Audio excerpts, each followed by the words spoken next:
Tonight on SportsDesk, Tallahassee grudge match.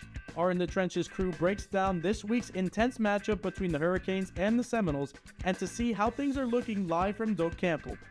Plus, court order. Shane McDonald tells us how a local community has rallied together to save their local basketball courts. Finally, one Hurricanes team is setting things up for success. Carter Lutz tells us why. All this and more. SportsDesk starts right now.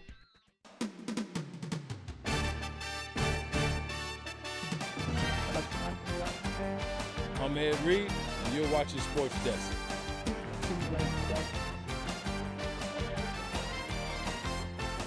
Hi, I'm Jim Kelly, former guy. You're watching SportsDesk.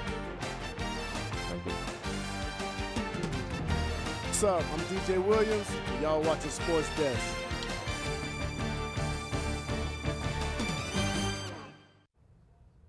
Hello everyone and welcome back to Sports Desk. I'm Mia Hausman. And I'm Manny Nacarado. Thank you for joining us. And Mia, we got lucky this semester, anchored both rivalry games shows. I know. I hope that our luck from last time will rub off on the team in Tallahassee this weekend. But before we get started talking about the Canes, there was some Monday night action we got to talk about. Hurricanes football was on a bye last weekend, but the Miami Dolphins had a fun Monday night showdown with plenty of action. Let's head to Hard Rock Stadium for those highlights.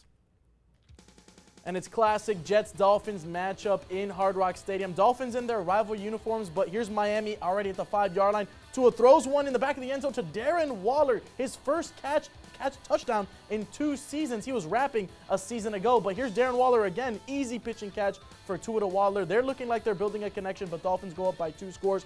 And here's Justin Fields trying to make something happen, scrambling in the back of the end zone. And he's going to run from the 50-yard line pretty much and break some tackles, get a blocker ahead of him, break a tackle, and score. Jets trying to close the gap here, but Tua has a different response. And here's Devon Achane with a tough run in for the score, and Miami's going to take this one. Oh, wait, not yet. Justin Fields is going to get one more attempt at it, and he's going to throw one right up to Garrett Wilson for the score, but not enough. Miami's going to get the win over the Jets 27-21 on Monday Night Football. Miami is well rested, but they are going to be tested this week in their first road trip of the season, going into Doak Campbell Stadium. Our In the Trenches crew is live in studio with the breakdown of how the Canes can block out the noise and avoid an upset. Guys? Thanks, Mia. Welcome back to In the Trenches. I'm your host, Gio Alonso, with our analyst, Luca Mucciardi. Undefeated, third-ranked Miami on the road in Tallahassee, taking on the Seminoles of Florida State. Luca, we know they're good. Some say they're great, but they lost last Friday. What do you see in that Florida State loss that Miami could take advantage of in this upcoming matchup? Well, if you take a look at some of the film from last week, Florida State's run defense really let them down. 6.5 yards per carry allowed to the Wahoos, and Virginia was a team that over the last couple seasons really haven't been atop the ACC in those rushing categories. Meanwhile, Miami has one of the best two-headed monsters in the college nation this year. I mean, they've been phenomenal with Mark Fletcher and Marty Brown. They combined for 196 yards and 3 total touchdowns against the Gators. I want to see if that run game can really propel the Hurricanes forward and find a way to get a victory up at Doak Campbell. Absolutely, Luca. Miami's roster full of talented players, but the headliners, of course, Ruben Bain and Akeem Mesidor. What kind of role are they going to play in this game, especially with the dynamic Florida State quarterback, Tommy Castellanos? Well, during his pre-week presser this week, O.J. Frederick mentioned that this defensive line has been stellar for Miami, and it's helping the secondary out so much. They're 4th in the nation in defensive havoc rating. They're 23rd in sack percentage, and that means their secondary, they don't have to work as hard. They don't have to lose their coverage as much. They're holding opponents to just 6.1 yards per play and a 58.5 completion percentage. Big-time numbers for Corey Heatherman's new defensive unit. Absolutely, Luca. Now, we do have a special treat for all of you guys at home here today. Our reporter, Ashley Friedland, is live in Tallahassee, coming to us from Doak Campbell Stadium. Ashley, Miami FSU, big-time rivalry matchup. How are the Hurricanes players preparing for this game tomorrow? Well, Gio, number 3 Miami is headed to Doak Campbell Stadium tomorrow night to play number 18 FSU. This is going to be their 70th matchup of all time, so the rivalry runs deep for these fans, but the fans aren't letting themselves get into the Canes' head. Carson Beck said himself, their fans aren't on the field. Communication has to be elite. We can just block out the crowd and execute, and we can do what we do best. So this Miami squad is ready and eager to hit the field tomorrow night. It all comes down to the line of scrimmage. Miami holds opponents to 11.5 points per game on average, so Miami knows what to do in high-stakes opportunities like tomorrow night. I'm live here at Doak Campbell Stadium. For UMTV, I'm Ashley Friedland. Back to you guys. Thank you so much, Ashley. Now, finally, the moment we've been waiting for the past 2 weeks. Not kickoff, but Luca's looks. What are they looking like today, Luca? Well, Luca's looks, the keys to beating the Seminoles. First off, we're going to get Beck bounce back. Carson Beck on paper 2 weeks ago against Florida, not his best performance, but he got the win. I want to see if he can get back that form that he had against UF, against USF, and see what he does in his first away matchup in the green and orange. Next up, contain. A Florida State offense loaded with weapons. Tommy Castellanos, Deuce Robinson, Squirrel White. They lead the nation in many offensive categories. Got to keep the ball on the opposite side of the line of scrimmage, and then finally take the crowd out of it. Going to be a raucous environment. Let's see the Hurricanes bring that hurricane all the way up to Tallahassee. Absolutely, Luca. Now, big time matchup tomorrow night, 7:30 kickoff, Miami and FSU. That's all the time we have for today on In the Trenches. Back to you at the desk. Thanks, guys. Canes football got the weekend off, but social media never takes a break. Johnny Muschin brings us all things Canes social on this week's edition of Behind the Post. Johnny, take it away.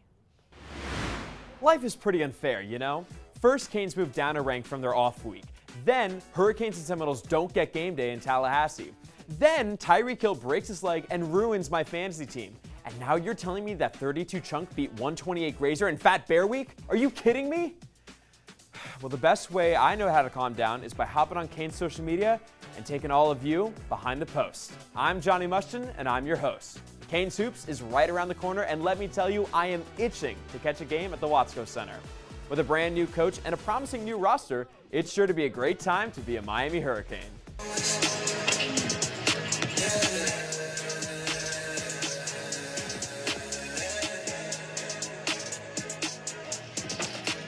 And just across the bridge from the Watt is the Knight Sports Complex, where the Lady Kings are cooking up a storm as the number 22 team in the country.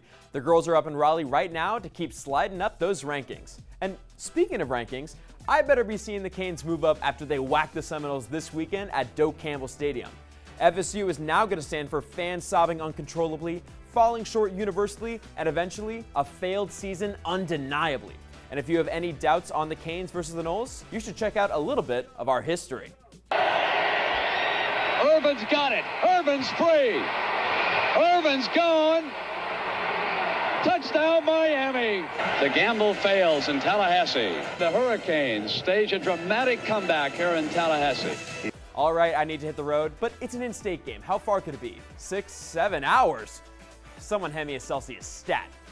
At least during my drive, you and I can keep checking out more and more of Canes social media. I'm Johnny Muschin, and I just took all of you behind the post. Back to you. Thanks, Johnny. Coming up on SportsDesk, it's time to hit the pitch, but not for soccer.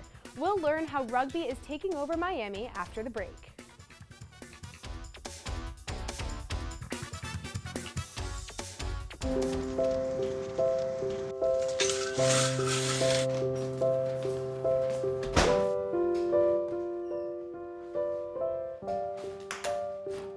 I like to eat apples and bananas.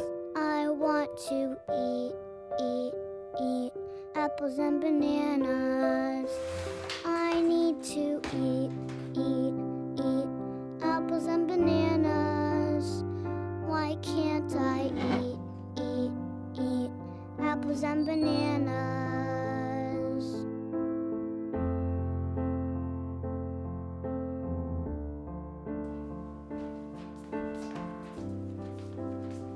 Support the Feeding America nationwide network of food banks to help provide meals to those in need. Join us at feedingamerica.org.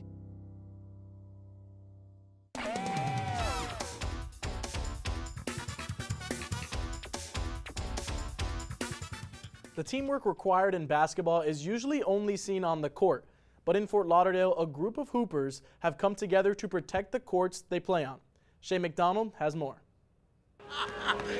Fort Lauderdale resident and basketball influencer Emmanuel Wint finds a time to make sure he goes to these Fort Lauderdale City Park courts that have spawned a passionate and dedicated community. 16-3! If I had to imagine how heaven would be like playing basketball, this atmosphere, definitely fits the description. Now, every day people come out to these Fort Lauderdale basketball courts to shoot some hoops and have some fun. But today, people came out for a special purpose, to save them. In January of 2024, Fort Lauderdale officials approved a $2 billion development from resort company Bahia Mar. As part of that deal, the city would install pickleball courts right over the basketball courts. And now, the community is fighting to keep hooping. The sadness that you can feel around this neighborhood, this community right here. Seeing it, we knew we had to take charge and we had to do something about it.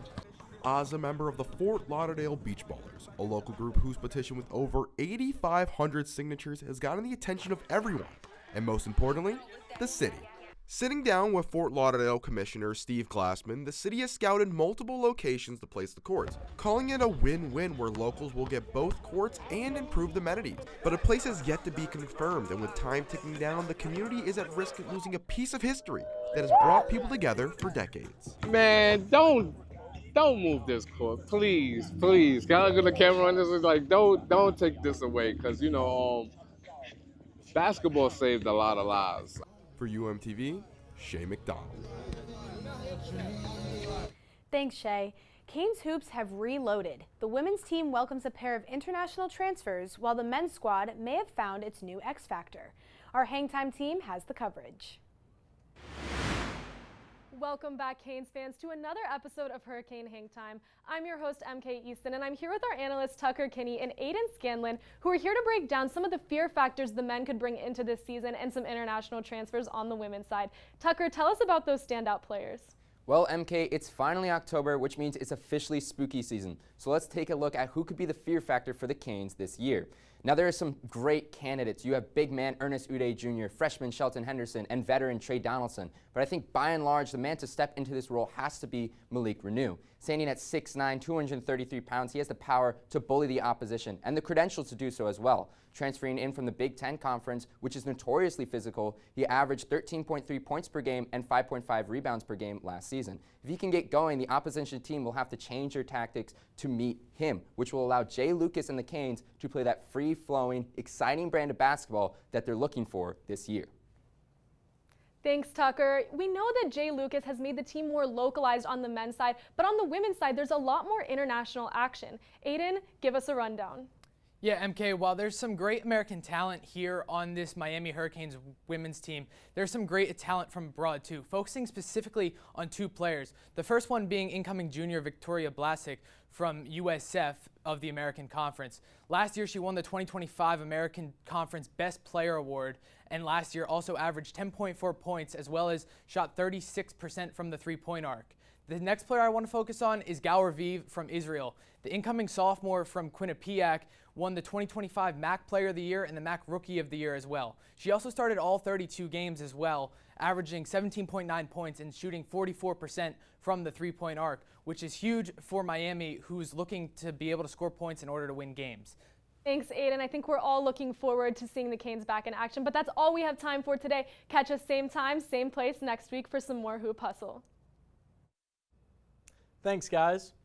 Rugby made its way across the pond over 100 years ago, but landed in Miami just 50 years ago. Our reporter Dylan Davis is live in studio to tell us how one rugby team got its start in the 305. Dylan? Manny, Miami sports history is being written in a different way. Not with touchdowns or slam dunks, but with scrums and try scores. The Miami Tridents have spent decades building towards a moment they'll never forget. I got to discover their story. When you think of Miami sports, it's easy to name the favorites. Football, basketball, baseball, even hockey. But out here at Athalie Range Park, a team most people have never heard of has been quietly building something special for more than half a century. Meet the Miami Tridents rugby team. What started as just 13 men has grown into a community with more than 35 members who share talent, support, and passion for the game. It's a very tight brotherhood. Obviously, when you're on the field, there's not a lot of individualism in rugby. There really isn't. You play as one unit, as one team. And that brotherhood grew even stronger after winning their first national title in 2024. The thing I really think of is all the hours that we spent, in this very park, all the practices that we had, all the people that we had on the team at that point. And, it's easy to, cap it all off with just one special moment, one final whistle after an hour of playing, but I think we had kind of won it before even getting there by the hours and hours that we spent here in the parks. It's a great group of individuals. They're all unique in their own way, and I think, you know, besides the rugby, spending time with them, getting to know them individually is sort of what it's all about. From humble beginnings to a national title, the Miami Tridents have shown that heart and teamwork can change the game. And the championship is just the next chapter. The Miami Tridents legacy is bigger than the win. It's about the brotherhood, community, and growing the game for the next generation.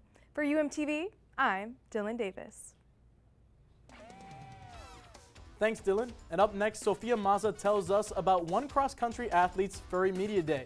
This and more when we return. But first, it's time for some trivia. The Hurricanes are making the trip up to Tallahassee to face off against the Florida State Seminoles. This is the first time both teams are ranked in years. But when was the last time these teams faced each other while ranked in the AP poll?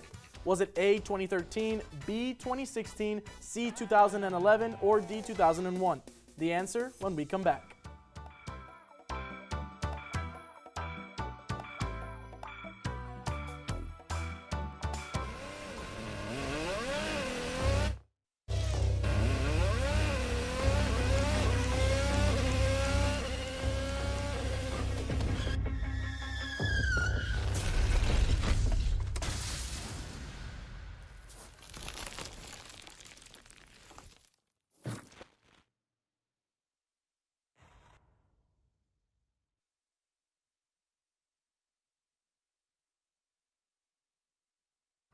Guys, I have something to confess. I am Sebastian the Ibis. No way. Yeah. When did you get the job? Just this last semester.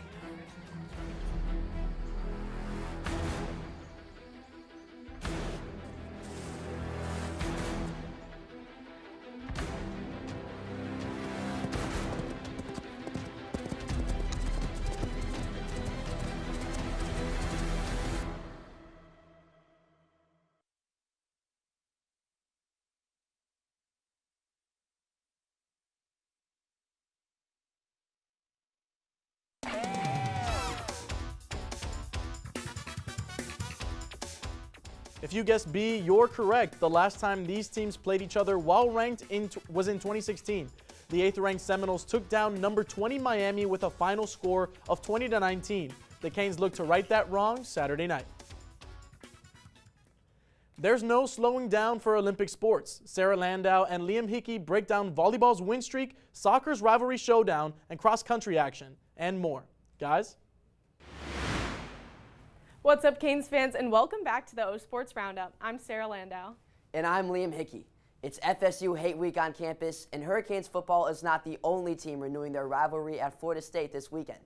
Women's soccer is squaring off against the number 6 Seminoles in Tallahassee right now. The Canes face a massive test against their undefeated in-state rival, entering the contest 6-4-2 and still winless in the ACC. Miami will look to finish the last match of their 4-leg road trip with a statement win before heading back to Cobb Stadium next Saturday. Sarah, women's volleyball is firing on all cylinders right now. Can you tell us more about this absolute heater that they've been on? Canes volleyball has been on fire this season, and they have no plans on slowing down. After securing their 12th straight win over Clemson on Sunday, the team is climbing the AVCA rankings from number 24 to now number 22. Although the Canes had a few days off, they've been preparing all week for tonight's big matchup against NC State in Raleigh. After tonight, the team will stay on the road to face Wake Forest on Sunday.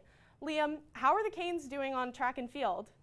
The Canes returned to enemy territory in Tallahassee, where the men's and women's cross country placed 6th at the FSU Invite last Friday.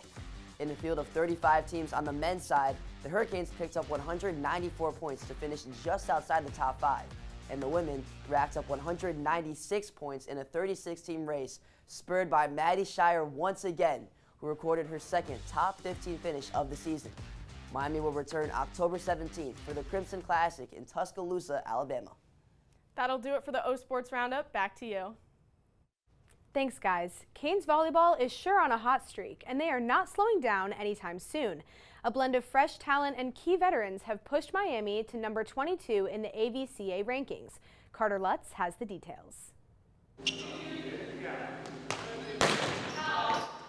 Don't look now, but the University of Miami volleyball team has won 12 straight games and find themselves in the NCAA Top 25. Like, you just kind of got to trust the process and that, like, trust Keno, too, that he was going to bring in the right transfers, right recruits that would allow the success of, like, Ben year to continue to build, like, actually pay off. So.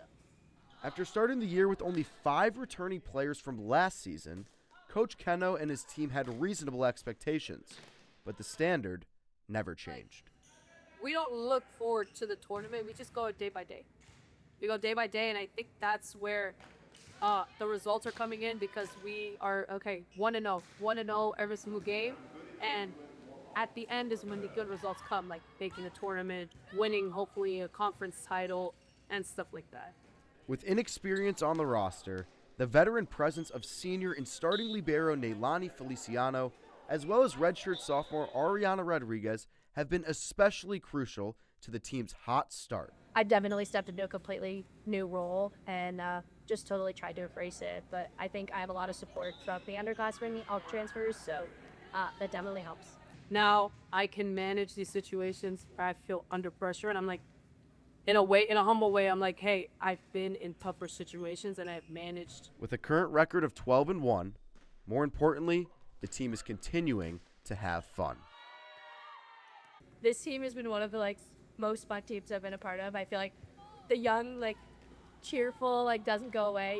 We've got a lot of young people that bring good vibes to this team, but something is special about this crew for sure, and the way we gel together and the chemistry we have definitely plays a big part in the success this season so far. The vibes have been high all season long at the Knight Sports Complex, but with 2 top 10 matchups next week, the Hurricanes are going to need all the support they can get in order to set themselves up for victory. As long as we have each other and we have each other's back, we think that's more than enough. But of course, we'd love for more people to come to our games, show us support, as we love interacting with everybody. For UMTV, I'm Carter Lutz. Thanks, Carter. And Canes Cross Country is up and rolling after a 6th place finish at the Florida State Cross Country Invitational. Sophia Mazza sat down with one of the athletes to talk about his love for cross country and about bringing his furry friend to Media Day on this week's edition of Athlete of the Week. Sophia? Hey Canes fans, welcome back to Athlete of the Week. I'm Sophia Mazza, and today I'm joined by Canes Cross Country's Colton Morris. Hi Colton, how are you? I'm good, how are you doing? I'm good. So you're a distance runner. How did you get into distance running? Over COVID, I just kind of got bored and I wanted to just see how far I could run. So every day I would go out and just run whenever I felt like, and I started enjoying it, and then I realized I was getting better, and then eventually I just ended up where I'm at. So you're like a fairly new long distance runner. Yeah, I was not very talented in high school, but after that I kind of found more of a passion for it, and I got a lot better, and yeah, but now I do enjoy it. That's a lot awesome. more than I did in high school. That's awesome. So I saw a Media Day post of you holding a cat. I just need to know the background of this. Are you a cat person? Was it your cat? Yeah, I love cats. So my roommate that I lived with 3 other guys. My one roommate had a service animal, and it was a cat that he was allowed to live with. And I love that thing. It was super sweet, and I'm like, listen, we got Media Day coming up. Can I bring it to Media Day? And he wasn't even there. And he's like, yeah, here's a container, you can have the cat. So I took it to Media Day, took it out for 10 seconds, got a couple of pictures, put it back, and then instantly went back. But the cat behaved great. It was, the pictures turned out so nice. I was so happy with it. Yeah, no, the pictures were great. I was like, I need to ask. Yeah. Okay, well, thank you so much for joining us. That's all for this week's Athlete of the Week. Back to you guys. Thanks, Sophia. Still ahead on Sports Desk, a boxer whose past is shaping how he uses sports for the future.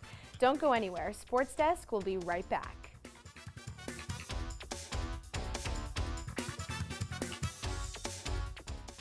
Hey, Kevin, you thinking about retirement? Of course I've thought about it, but there's all this stuff in the way. Oh, you're not kidding. The house, the kids are going to college. My new car. Car? You bought a new car? Oh, hey, you should meet my friend Avo. Avo's a retirement coach. He'll help get you started. But what does Avo tell you to do? You don't know? Focus on your future. Your goals can still be met. But how? Target your tomorrow and use the Avo bet. You sing? Not really. A is for taking action. Start off with a plan. You built these letters? Yep. V is for variety. There's so many ways you can. I follow you. Come on. O's for optimize your savings. Let Avo lead the way. Visit aceyourretirement.org today. Nice sign. Thanks, I made it myself. Cool.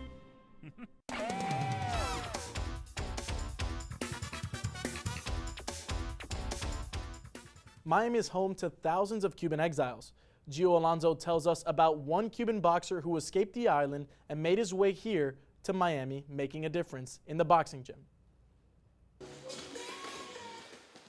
Names have power. They tell stories. And perhaps no one has earned their nickname more than Eric Castaños, El Tigre. I started fighting in the neighborhood of Marianao in Coco Solo. It's a place where you have to fight to survive. After fleeing from communism in his home country of Cuba, Castaños would take these fighting skills and build a reputation of his own in the ring. I was a champion in 5 divisions. At 195, they called me a world champion. Also, 140, 147, 154, and 160 pounds. And I defended my titles 26 times. Despite all his past titles and accomplishments, Castaños' greatest achievement might be right here, in the present. Young Tigers Foundation was called Los Tigres Jóvenes. It was the foundation we created in Chile. They call me the Tiger, and so they're the Young Tigers. The Young Tigers Foundation, created by Castaños, aims to use martial arts to teach South Florida youths valuable life lessons, and it's already begun to have an impact on its students. I say the best thing is probably discipline. Showing up every day, even though you might struggle with it or it might be tiring in your body, you gotta do it like you love it. I got a lot of experience from bad things that I went through. I learned things that I can pass on to the kids. This is my motto. The world titles I have won don't mean anything if I don't do good in my community and if I don't do good in my society. That is my goal. Reporting for UMTV, I'm Giovanni Alonso. Thanks, Gio. The baseball wildcard round has sparked excitement as teams fight with their seasons on the line. Wednesday night, the Yankees were fighting to keep their season alive, down 0-1 to the Red Sox. Tied late into the game, they had one man on base with 2 outs. Luckily for them, that man was Jazz Chisholm. Let's head to Yankee Stadium for your first play of the day. Bottom of the 8th, it's a 3-2 count, and Austin Wells is going to drill this to the right field. It's a fair ball, and Nate Eaton will try to get it back, but Jazz Chisholm is gunning for home, and Carlos Narvaez will not catch him for the tag. That is going to be a score. The Yankees will go up 4-3 in this game, and that is where the game will end. They'll win that game too. And Chisholm wasn't the only Yankee to put everything on the line to take home the series. In a clinching Game 3, third baseman Ryan McMahon went all in for your second play of the day. And here's play of the day number 2 back in Yankee Stadium. And here's the ball off of Jarren Duran's bat. And here's McMahon with a great eye and makes a great play, diving into the Red Sox dugout. That's got to hurt. But the Yankees are going to go on to win this game, clinch the series, and move on to the next round. And that's your play of the day.